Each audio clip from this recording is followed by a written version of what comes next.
আসসালামু আলাইকুম দর্শক, এই মুহূর্তে আমি আছি মহাখালী ফ্লাইওভারের নিচে। মহাখালী ফ্লাইওভারের নিচে থেকে শুরু হয়েছে আজকে বৃহস্পতিবার মোটরসাইকেল এবং প্রাইভেট কারের তেলের সিরিয়াল। দেখেন দর্শক, হাজারো হাজারো মোটরসাইকেল এবং প্রাইভেট কারের সিরিয়াল। রৌদ্রের তাপমাত্রা যে, তারপরেও বাইকার এবং প্রাইভেট কার ভাইয়েরা দাঁড়িয়ে আছে লাইন মেনটেন্যান্স করে তেল নেওয়ার জন্য। এই হলো বিজয় সরণি তেলের পাম্পের সিরিয়াল। দেখেন, মহাখালী ফ্লাইওভারের নিচে থেকে শুরু হয়েছে মোটরসাইকেল এবং প্রাইভেট কার গাড়িগুলো। দেখেন, সবাই তেলের জন্য এত লম্বা সিরিয়াল রেখেছে। এই দেখেন অবস্থা, সবাই তেলের জন্য। দেখেন কত লম্বা সিরিয়াল। একমাত্র আল্লাহ পাক ভালো জানে কবে এই তেলের সংকট দেশে থেকে দূর হবে,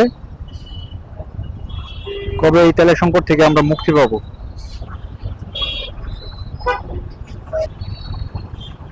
এই দেখেন, একজন মাথার মাঝে ছাতা বেঁধে নিয়েছে। দেখেন,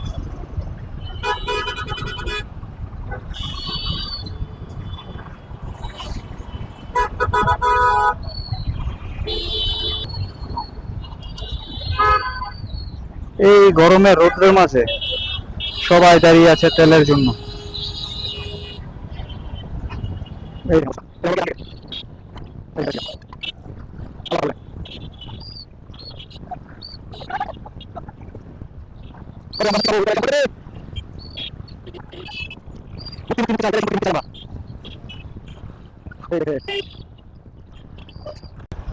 গরম সহ্য করতে না পেরে সবাই গাড়ি রেখে ছায়ার মধ্যে চলে গেছে। দেখেন, সবাই গাড়ি রেখে চলে গেছে। তেল নিতে নিতে যদি সারাদিন লেগে যায়, তাহলে মানুষ কাজ করবে কখন, অফিস করবে কখন, তারা সংসার চালাবে কিভাবে?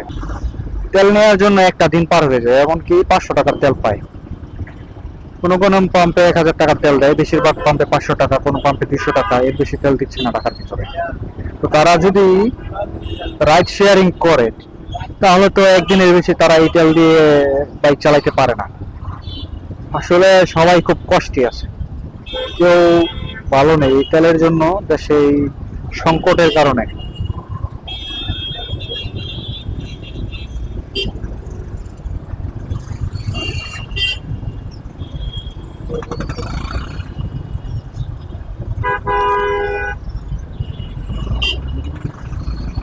এই যে গাড়িগুলো জ্যাম লাগায় রাখছে আরো বেশি।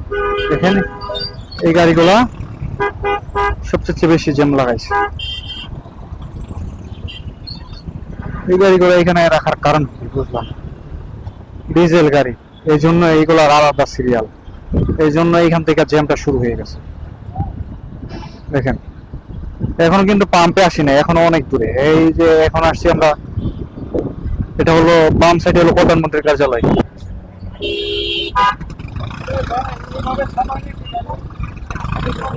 এই দেখেন, পাম্পের কাছাকাছি আসছি আমরা।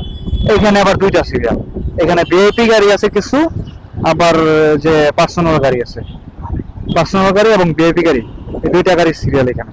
দেখেন, এই যে তেল দিচ্ছে, এটা হলো টাস্ট পাম্প মোটরসাইকেলের সিরিয়াল। এই দেখেন, হাজার হাজার গাড়ি।